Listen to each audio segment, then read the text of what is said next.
Hey everybody, welcome to Ministry in a Minute. Dr. Greco here, Crossroads School of Ministry. We've been talking about Christmas all week, just a couple days away. And I want to talk about maybe the most important reason for the season that flows out of the Christmas stories. As we look at the wise men and the shepherds, I think one of the most important things we see is that Jesus itself isn't the reason for the season, but making Jesus a priority is a reason for the season. We see in these stories, I love especially the Magi. Now, of course, the shepherds were there, and it says they ran off at once. Okay?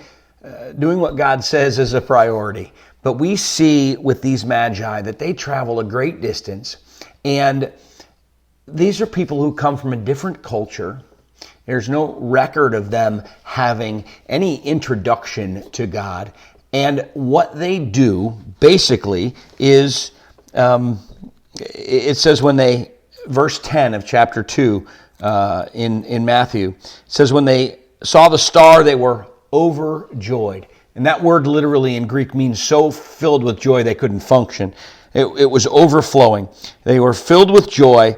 On coming to the house, they saw the child with his mother. They bowed down and worshiped him. They opened their treasures and presented him with gifts of gold and frankincense and myrrh.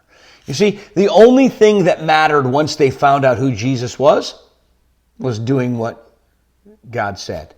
And this prioritizing of Christ is maybe the most important message of the Christmas story. Because the real reason for the season isn't just that we know Jesus, but that we do what Jesus says.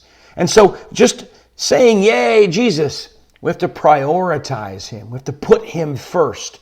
His goals, his purposes, all the other things we've talked about this week, they are what roll off our tongue before anything that's about us or about what we need or about this world. And so there's a stark juxtaposition, opposition between the reason for the season the world says and the reason for the season that the Bible says. And that reason isn't just Jesus, because you can think about Jesus for a week and then go back to thinking about other things the rest of the time. No, we need to put him first. We see it in the shepherds. We see it in the angels. The purpose of this story is that we might prioritize him. Have a Merry Christmas, and we will see you next week for another Ministry in a Minute.